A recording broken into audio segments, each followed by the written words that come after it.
Hello, welcome back to another episode of the Tiffany C. Harris podcast. I am so blessed and so humbled by you guys' response to my introduction video.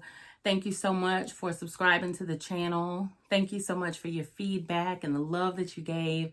I really appreciate it, you guys.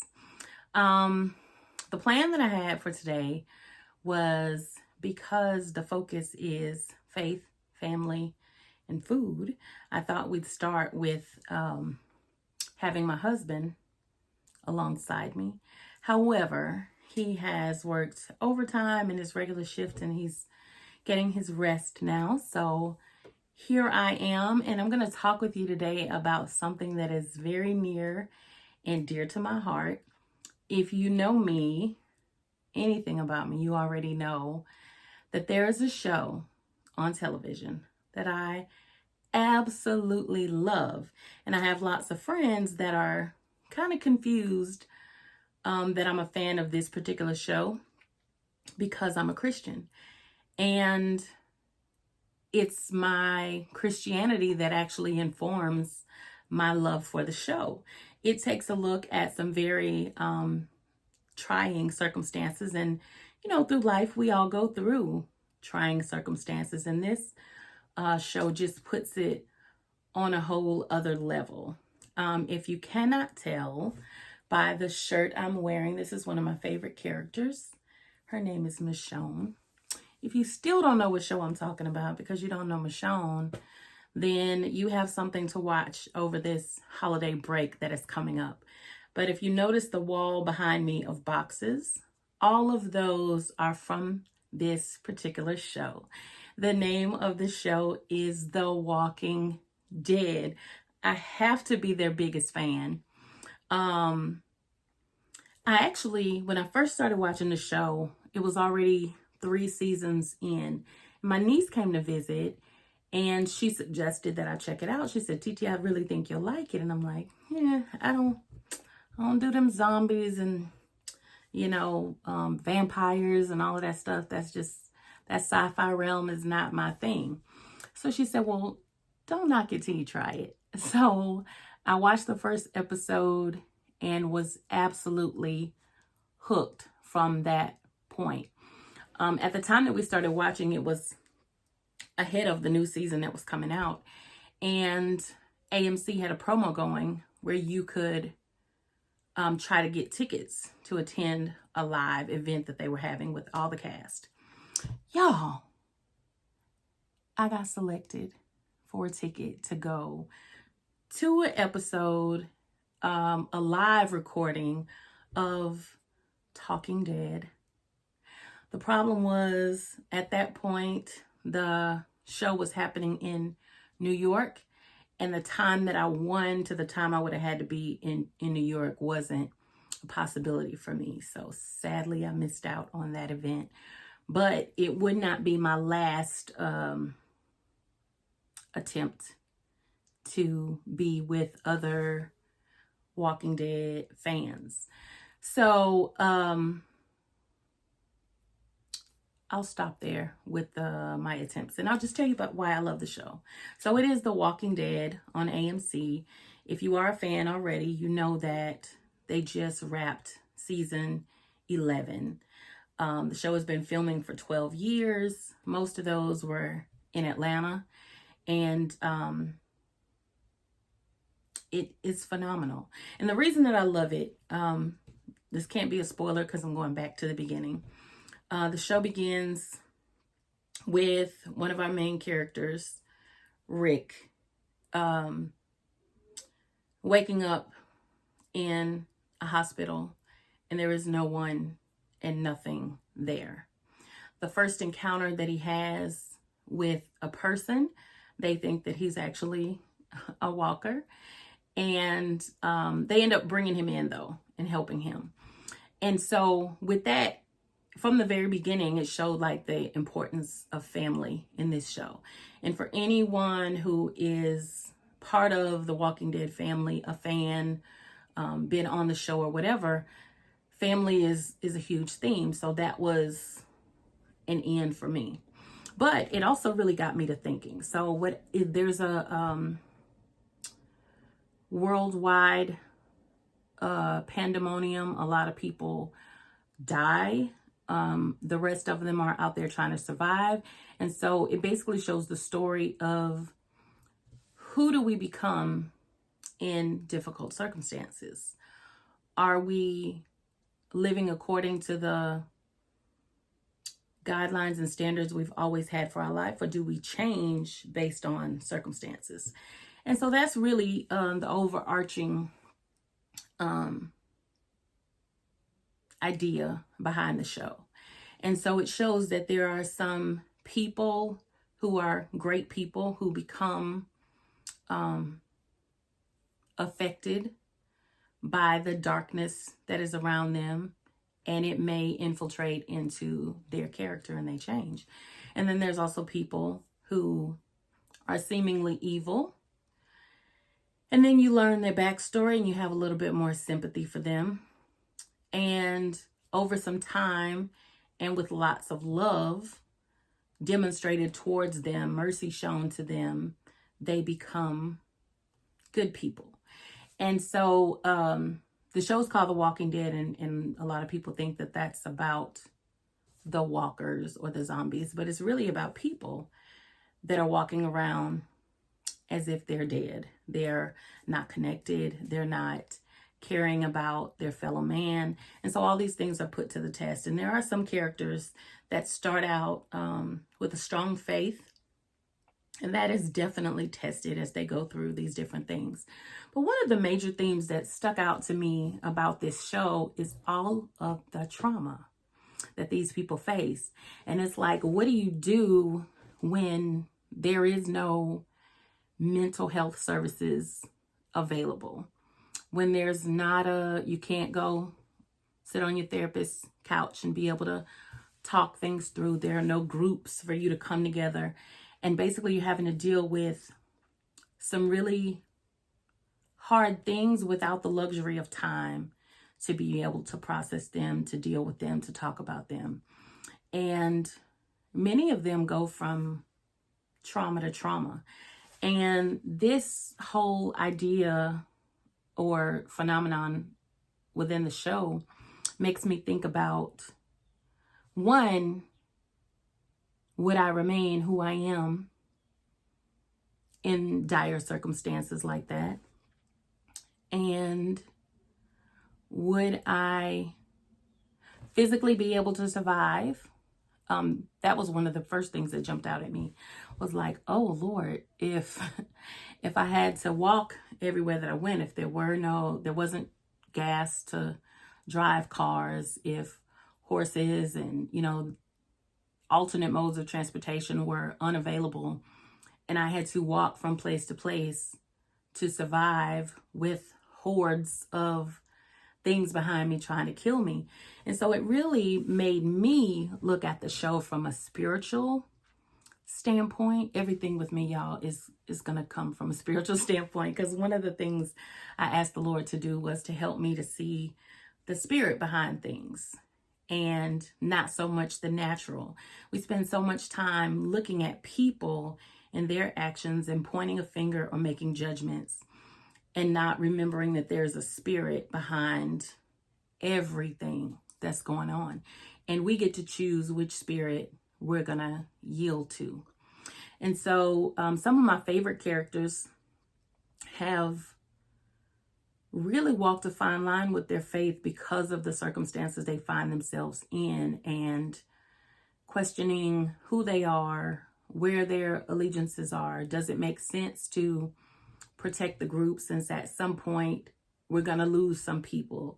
Or should I just stay to myself to protect myself from losing other individuals? And so I think about that in terms of my relationship with Christ. And am I living my life in a way that honors him? Or am I just gonna change along with my circumstances? One of my favorite characters on the show is Michonne. And Michonne is introduced to us in season 3. And when she comes in, we don't know anything about her except that she's a strong woman. She's very smart, and she can handle herself. You know, her weapon of choice is a katana. She's very skilled with it. But then you learn her backstory and the fact that she lost the love of her life and their best friend during the apocalypse. And as a result, she also lost her son. And that shapes who she is. And you see the walls that she's built up to try to protect herself. And it's when she meets and comes into contact with another really popular character is Carl. And they become friends, but then he also becomes her son in many ways. And so he's the first person that she's vulnerable with and expressing the fact that she had a child and how that is affecting her. And so we see these relationships that are built and people building familial relationships when they don't share blood. And that's been one of the biggest things that has happened in my life through my associations with fellow believers, but also in living different places and meeting different people and then becoming family to me. And even closer in many cases than those that I share blood with. And that same sense of loyalty that we see in the show is what I have with certain individuals in my life. And so although the story, there's a lot of dead in the show, it's really about the people and the greatest threats that our characters face are from other people.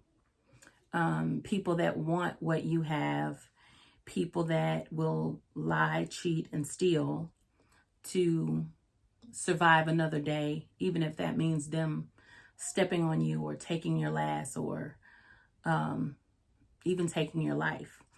And so The Walking Dead has so many pieces to it that just really make me think. Like, I don't watch a show and just think surface level. It always takes me to another place. And so when The Walking Dead aired its final season on November 20th, when I tell y'all I was boohoo crying like a baby, I was, because it's been such a huge part of my life for the last 9 years. It was something that I bonded with my niece over. My parents were fans, and so we watched together. And during my mom's last few weeks of life, she was like, Tiffany, I need to get caught up. And so we went back to like season 3 and we're watching all the episodes and, you know, reminding her of certain things. And it was a really special, you know, time that we shared. My sister at one point was a fan. Although I can't say I have many friends that are Walking Dead fans. But, I mean, you would think at some point they would give it a watch just because I've been talking about it for so long. Man, I just love this show. There was one point, probably about 3 or 4 years ago, a movie theater in Tallahassee aired the premiere episode for that season at a movie theater. And that was so phenomenal.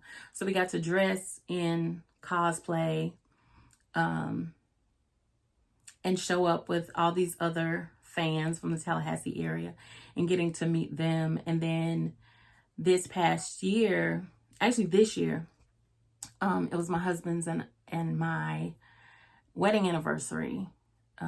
13 years of marriage. And so I got to pick what we were going to do that weekend. And it wasn't a time that we could travel, you know, away for an extended period of time. So realizing that with the last season, they were going to be shutting down the tour of The Walking Dead up in Sonoya. And so my husband, awesome as he is, got us tickets. So we were able to go to Sonoya, go to the set where The Walking Dead was filmed. And even that was so powerful. Although we didn't get any sightings, we did get to walk the streets where I've watched so many episodes through the years. And that was awesome. They do a little trivia thing where they're asking you all kind of questions throughout the season. And the tour guide turns to me and he goes, "You really know your stuff." And I was like, hello, we're fans, right? We're supposed to know. So that was awesome. That was in May. And then after we wrapped the tour, we were able to go out to eat to Nick and Norman's. The food was phenomenal. One is a costume makeup. He does the Walker faces. He's one of the owners. And then Norman Reedus, who plays Daryl, is also an owner in this restaurant. And they had these really cool pictures of them. I'll try to throw some in for those of you that want to see it. And for those that don't, just, it'll be quick. But love The Walking Dead. And so one of the things that my husband did for me some years ago was I found out that they had something called the Walking Dead supply drop. And I was so excited. So every year for the past maybe 5 or 6 years, that's been my Christmas gift from my husband, is I'll have him do the supply drop for me. And so every 4 months, I get one of these boxes that has, sometimes it's hoodies, sometimes it's t-shirts. There are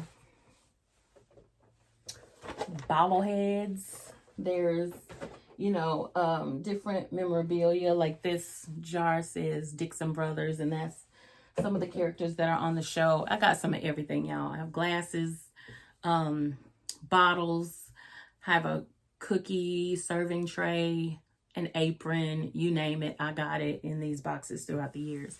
And so that's another one of the things that I'm sad about. Not only is the show gone, but my supply drop boxes, this will be the last time that I'm able to get those. Which makes me sad because I love the apparel and going places, and you'll make eye contact with somebody and you're like, they're a Dead fan. Like, this is so cool. But I love the show. All the lessons that I'm able to get by watching the different episodes and trying to put myself in the character's shoes to think about how I would handle a certain situation. But really, it made me, at the beginning, say, girl, you got to get on your word so that you're able to be kept and content in season and out of season, whether you have or whether you don't. And just really trusting in God. And so if you've watched the show but you've never looked at it from a spiritual standpoint, I suggest that you do that. It's very entertaining, but it's thought-provoking in so many ways. The characters really throughout the years have become near and dear to my heart. And just the everybody associated with it, those behind the scenes, and really looking at how they're able to bring certain graphics to life with green screens, and then also stunt doubles and all of that stuff. The writers just looking at how they are able to tell a story and give us the depth of the person. A lot of times we like to put people in a box as they're good or bad, but the truth of the matter is that we all have both possibilities in us, and it's whichever side we choose to embrace. There's the saying, what you water grows. And I believe that to be true. If I want to grow in my relationship with God and with his people, then I need to make sure that I'm fellowshipping with his people, that I'm reading his word, that I'm listening to things that encourage me to utilize the gifts and abilities that he's given me to grow those areas where I need help. One of my big ones is self-discipline in some ways. You know, when it comes to schoolwork and those kind of things, administrative things, that's one of my gifts, so that comes easy to me. But applying it in other areas is more of a challenge, and I need his help, and I need the support of my brothers and sisters in Christ to edify and uplift and encourage, and sometimes to challenge and to push back and say, now you know better than that, you know. We also see these things within the show, and that's real family, y'all. You know, if you have family around you and you can't say anything to them that is not positive, I don't know what kind of relationship you have for real. If you can't tell the truth and they be able to hear it and receive it. I really don't know if y'all got what I was trying to give you with this episode or not, but I'll say again, I absolutely love The Walking Dead. If you're a fan or you've watched previous episodes, you know, leave me a message in the comments, like, who's your favorite character? If you've watched to the end of this video, leave me an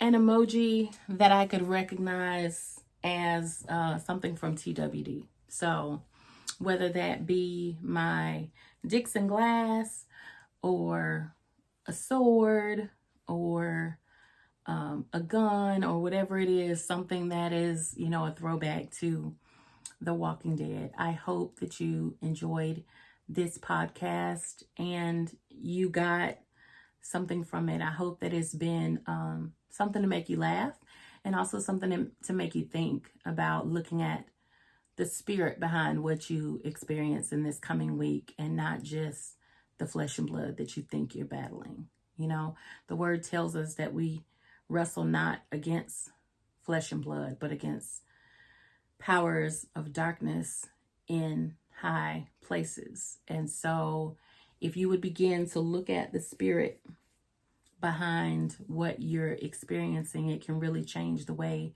that you live your life, how you move, and what things you respond to and what you don't. Again, thank you guys for listening in on today. I hope you'll share with a friend.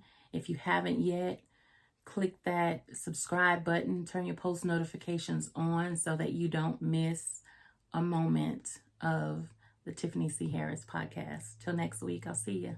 Bye.